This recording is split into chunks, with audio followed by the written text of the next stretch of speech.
Welcome to Inspiring Community, an innovative podcast launched by the Windsor Essex Children's Aid Society.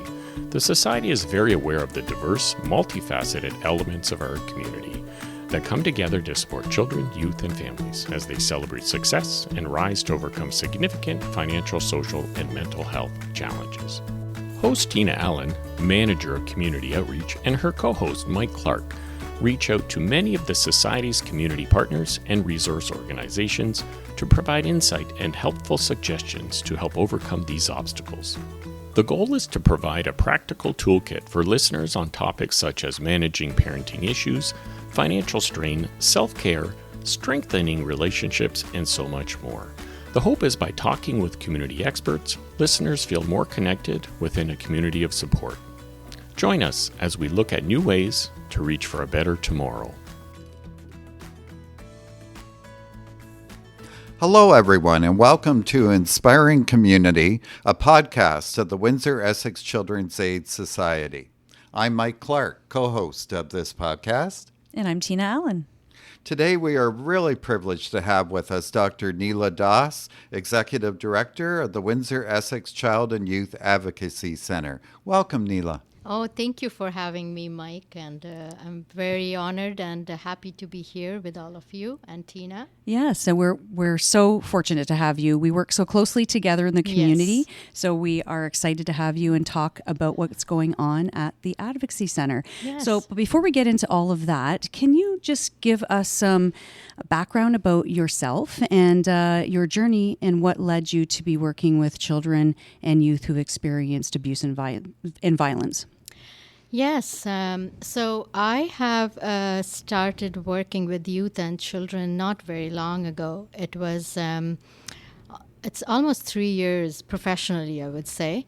But my background is in molecular biology. So I did my PhD in molecular biology from the University of Windsor, Biomedical Sciences department. And then I was thinking of going into research, but I just didn't want it to sit behind the bench and just do cell line work. So I wanted to do MBA so I can go into the healthcare administration. So I went to ADET, did my MBA. And I joined a healthcare organization as an administration person.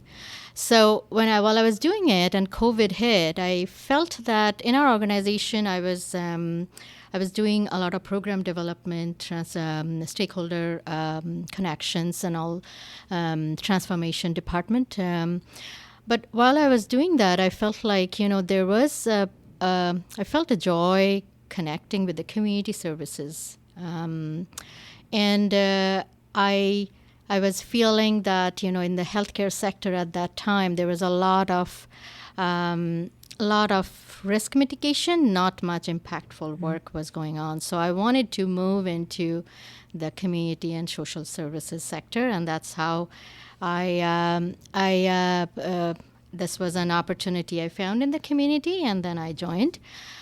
But in both aspects, I wanted to share that it was the vulnerable population that I was working. So I was always passionate about the vulnerable population whose voices are not usually heard, or they are not part of that team who makes programs or any services for them. So I was always interested to work with that population group. So I was working with seniors, and now it is youth and children. That's right. Now, Nila, I know you must see a lot in your work, but what would you say are some of the most common challenges that children and youth victims of abuse and crime may face today? I think overall what I see that, there is a drastic increase in mental health crisis among children and youth. There is a sense of hopelessness, loneliness, and with all the things that is happening globally, I feel children are very much impacted. Housing prices going on, inflation. That is in general, that's the background that all children are impacted somehow directly or indirectly.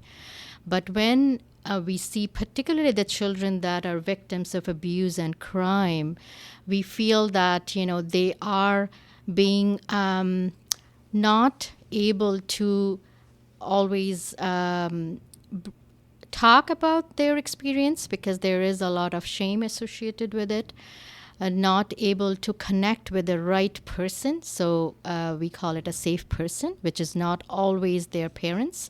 And that is causing a lot of trauma that they're building up and not feeling safe in the community. So it's a lot of that not feeling safe, a lot of substance abuse, younger age, more in spending time on online media, are vulnerable to a lot of risk. So those kind of things I commonly see in our work.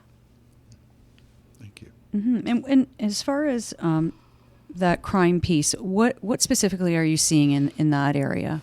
So I would say pre-COVID, we only had one category was sexual abuse and sexual assault, which was always our highest reason why children come to our center, the reason, followed by physical abuse. That's consistent. But now we see a lot of online sexual assault, human trafficking, different forms of crime, where peer-to-peer violence has gone up. We knew from previous research that, any if you go to the offender history, you would say there always some kind of unhealed trauma that existed.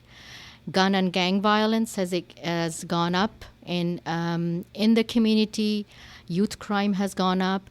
And the reason behind, if you want to, sometimes I always go into the prevention, like what could have been done to prevent this. And you will go back to the history that you would see that there has been always unhealed trauma. And trauma in terms of abuse, in terms of some event, trauma in terms of loss or any kind of situation that the children experience during their childhood that cause some kind of changes, plus different things in the community that led to some unhealed processes that causes them to take some action. And that's probably, I feel that those are the, things that we see most often that children coming in. And sorry. I was just going to ask, you mentioned the community. So you must have a strong partnership with community groups such as Windsor Police, that type of thing. Absolutely, absolutely. Our whole model of the Child and Youth Advocacy Centre is built on a collaborative model. So this is a model that existed for a long time in U.S. Canada, it's pretty new. Justice Canada started a pilot program in Canada, and that's how this model started. And you just celebrated 5 years, right? This spring? Yes. So this is our 6th year started, and but Zebra in Edmonton, it's the first CYAC in Canada. And this is a specialized model, which is a collaboration among key partners, which are the police services, Children's Aid Society, Windsor Regional Hospital, and mental health. That is the model. But in Windsor, we have close partnership with Windsor Police, OPP, LaSalle Police, with you, Windsor Regional Hospital, and also Sexual Assault Crisis Center. And then there are other strategic partnerships, more than over 30 strategic partnership with different organizations. And so within your mandate and the whole purpose around this model is really for children to only have to tell their story once. Absolutely. So there are the reason why it exists is they found that children who are victims of crime and abuse, they needed, I would say, they needed a trauma-informed approach to getting justice, which is not always the legal outcome, and healing. So that's why, it worked. It's a collaborative model, very specialized trauma-informed center, and only one in Windsor Essex, and Chatham, Kent, and Sarnia Lambton. So in this whole area St. Clair Legion, we are the only one who provide this kind of services. So can we talk a bit more about your mission and what are the initiatives that you provide to children, youth, and families? So when there is a reporting from a police, so it's something happened to a child and there is a reporting, we get the referral from the police, and it can be, as I mentioned, OPP, Windsor Police or LaSalle Police. We would, from that point, we connect with the family. So that is the time we connect with the family. We connect with other partners that are supposed to be present to support the family, and then they come for the forensic interview. So our center is designed in a very child-friendly way, and thinking of the trauma or the the stress that the children and the family is going through, we make sure that they feel safe coming to, and that is relaxing for them to talk to strangers like police. The police are always in plain clothes. They come to our center. Those videos and the audio are recorded so that can be presented to the court. The parents usually wait in the waiting room, parents or any other caregiver associated that comes to our center. And those children will then receive, the snacks. They will receive age-appropriate toys, some wellness kits with breathing exercises. And we also provide emotional support to the parents and other siblings.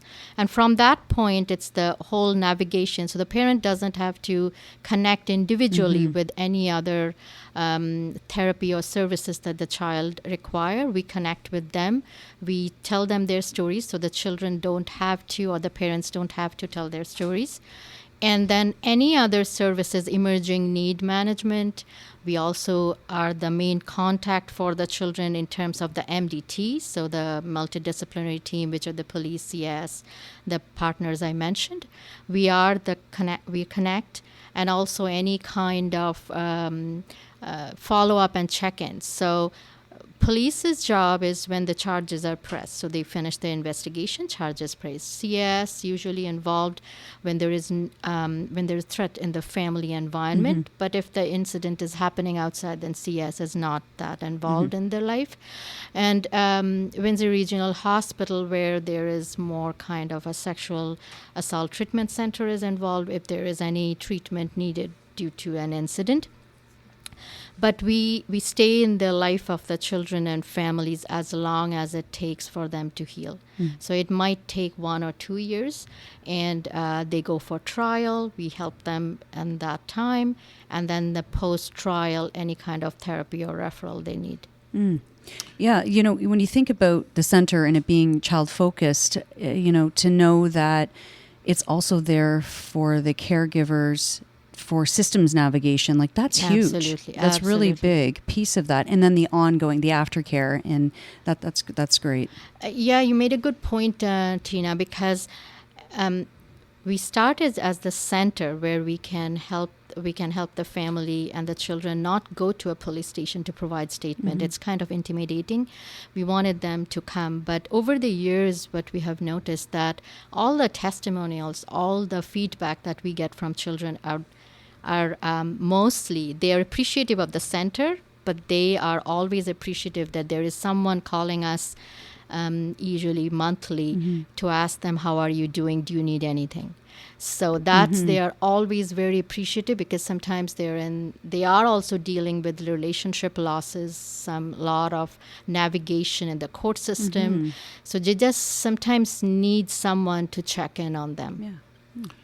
So, having said that, Nila, what would you say are some effective strategies that you believe can support these young people, both legally and emotionally, in their environment? I think when I think of the center, I always feel that, there is a part where incidences or children have experienced something and then it is reactive, right? So you look after the child and the family, making sure they're healed and they are coping with whatever negative experiences they have experienced that early in their life. And there is other part, which is prevention.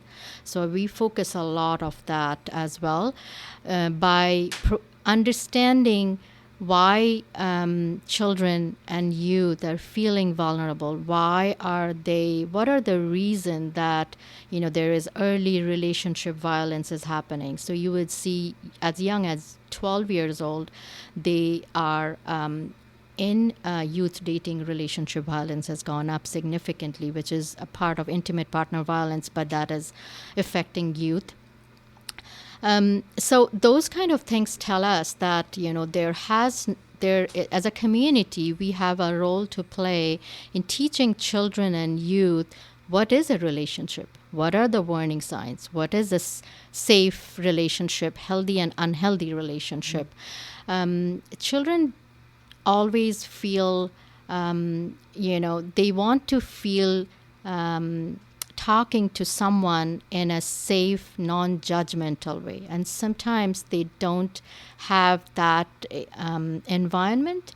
They are scared to talk to a person who, and they, in the immediate family, or sometimes we see even the danger comes from the immediate family members. So there is a lot going on in the children and youth life, with changes in technology, with things happening in school, with not being bullying, online strangers. So I think there is, as a community, we need to listen and hear from the children and help them in what ways they would like to feel that's appropriate. Now, you touched on it, but in all the dynamics around this, especially in today's society, do you find phones, social media, all that type of thing increases the fear and some of, I guess, the consequences maybe in the end that these youth or children may feel may come out of something they say, something that they express? I totally think that, children are very well connected to a world, but they feel lonely. And it is, if you talk to adults, you will see the similar things. They are very well connected with so many friends, but not that kind of relationship or friendship that you have seen probably in the past. And I think that the online world has been a lifesaver for a lot of children when they were experiencing COVID with social isolation. But I think every technology brings a lot of negative aspect to it. So there are positive and negative aspects to the technology.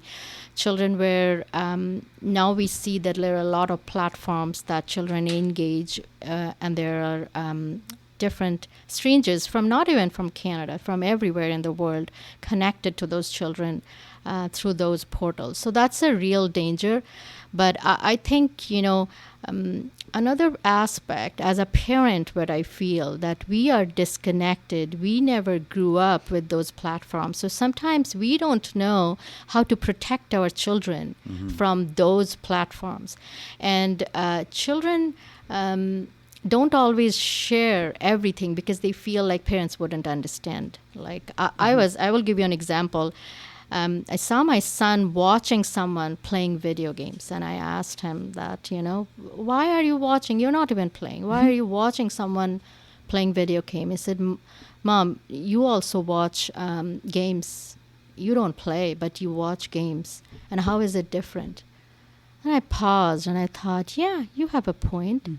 So, in my head, like, someone is playing video games and you're watching, that's like, do something productive. Like this is, Yeah, exactly. In my adult brain that is saying like, but I also go and watch games where I don't play. So how is it different? And that triggered me. Like sometimes, I don't really understand, even though I'm in the child and youth sector, because of that technology gap, also for generation gap, I don't understand their world. And it is probably from a community, whenever we develop something for children, we should be taking their perspective. Yes, for sure.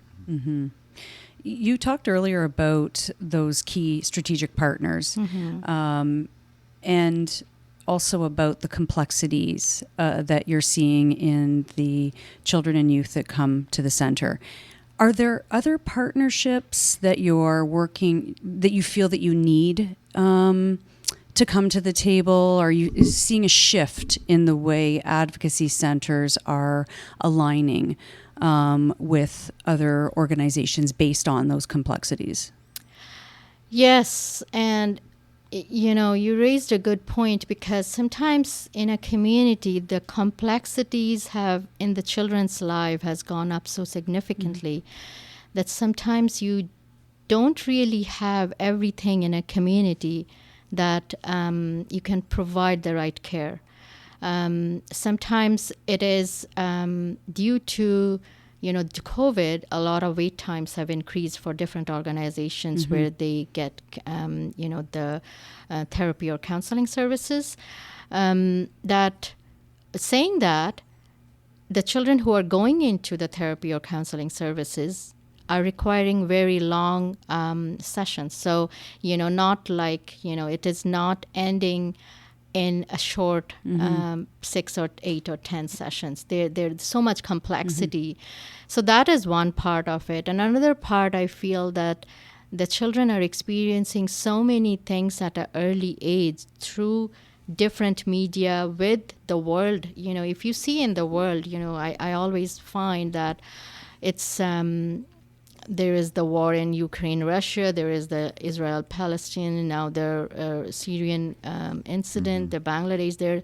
And then Canadian, there is so many different issues. The children who are engaging and watching something, they feel that there is it's unstable. It's so true. It amplifies what's going on in the world. I mean, there's horrible things going on in the world, but it's concentrated amounts of it coming at them all the time. Yeah. And all the, even the housing prices going up. A lot of the children, the youth particularly, are feeling, even if I go to school or university or college, will I get a job that will pay for or will I have to stay with my parents, taking the help from them I can't afford rent.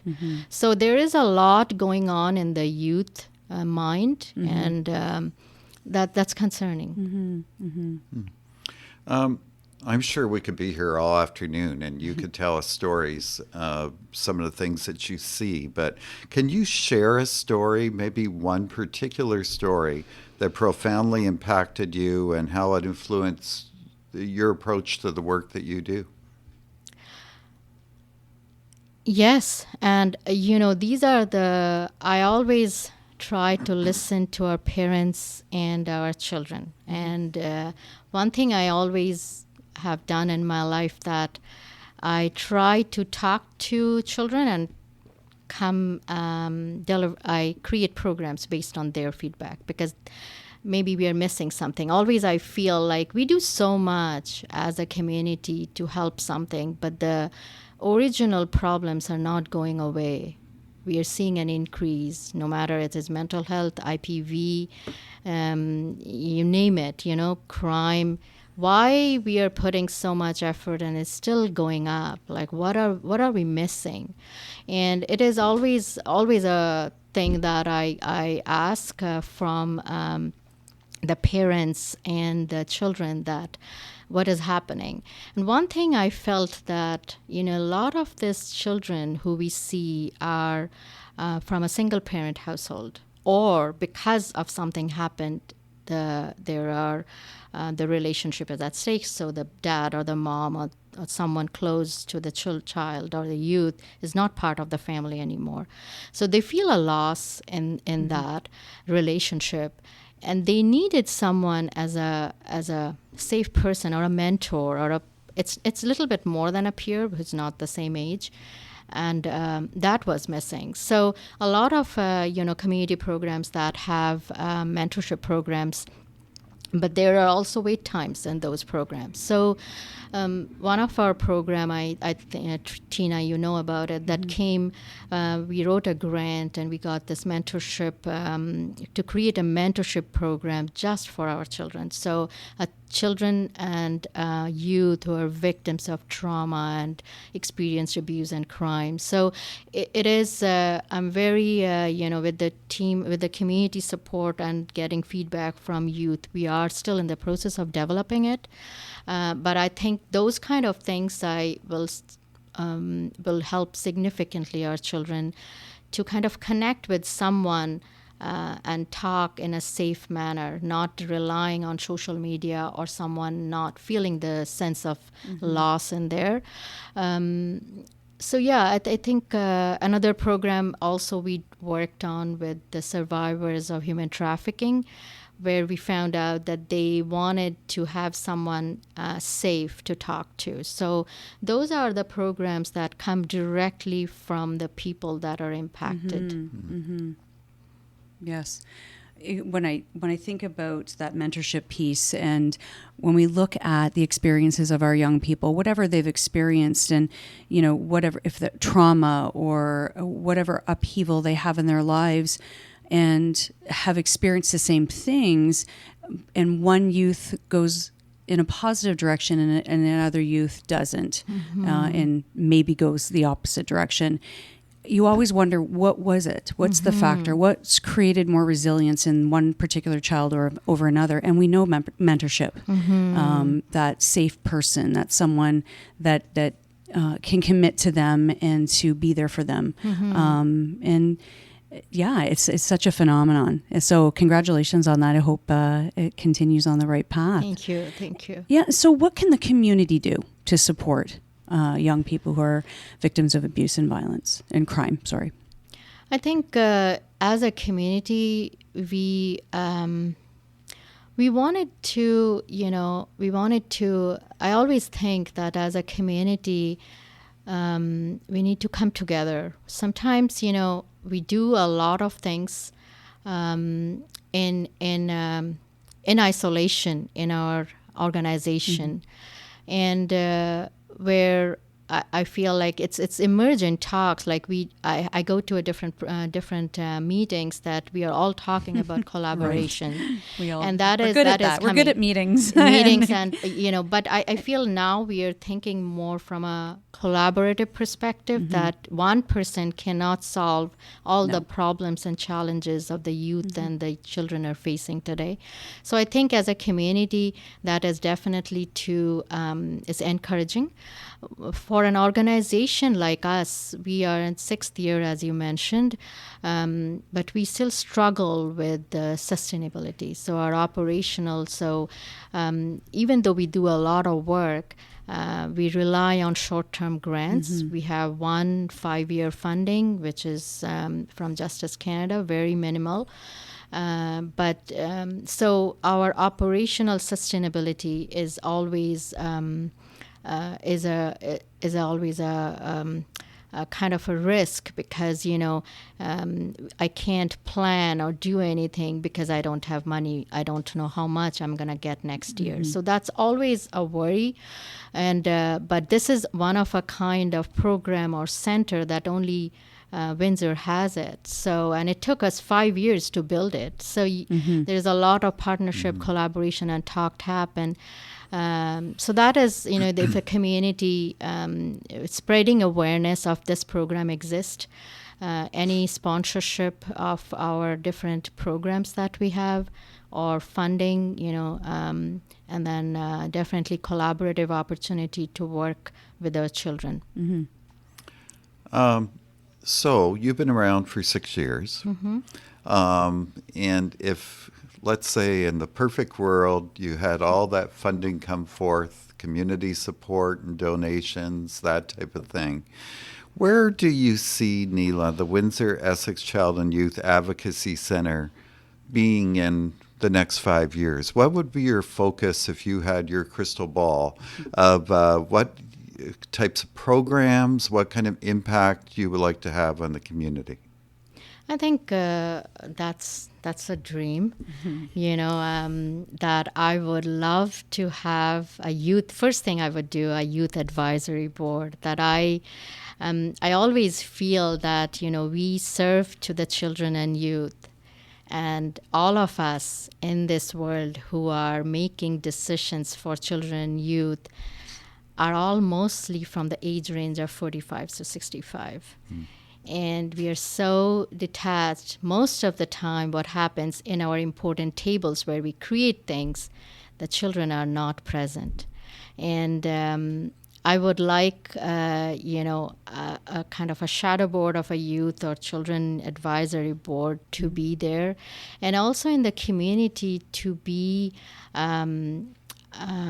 as an organization that the community can look forward to understanding how trauma impacts children, more involved in research, understanding the needs in the court preparation, advocating for children and youth. Because one of the things I always felt that children have to tailor to the world we build today. And why does they have to? We are adult. We should cater ourselves to the children's need. In the court system, in every system, if you think of cognitive, there is a lot of children are experiencing cognitive disabilities. A lot of children have a lot of other issues going on, but they have to tailor themselves according to the community. And I want to, but this community is for those children who will be the future leaders. So, we should be thinking from that perspective that we should be giving them all the support so that they lead Windsor Essex in the right direction and give us that hope and the community that we like our children and our grandchildren to live. Something great to strive for. Nila, what advice would you give to someone who wants to help or get involved in supporting a child, youth victim of abuse or crime? Definitely, if you are a part of a community, a community member, I would think that, please, if you haven't heard about us, that means it's a good thing. Because, you haven't heard about us, nothing you in your immediate family or nothing in their extensive family, nothing has happened. But I would like you in your capacity to spread the awareness that, even something happens to a child or in a neighborhood or anywhere, we are there to help and help the child and the family in all their all support they need. So spreading awareness that children and families should not suffer alone. They can come and talk to us, and we will be there for them.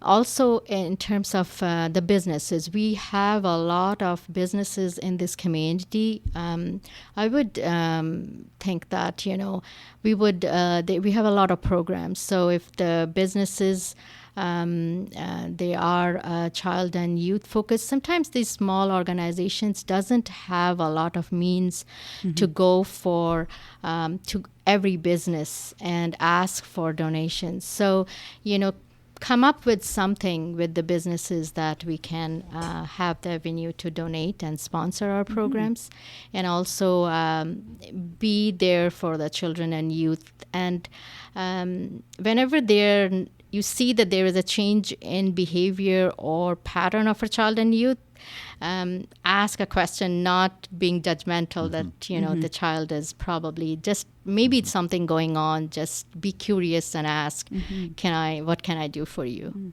And we'll make sure we put your information in our show notes. You have a website, you're on social media, so we'll make sure we get that out so that people can connect with you. Thank you very much.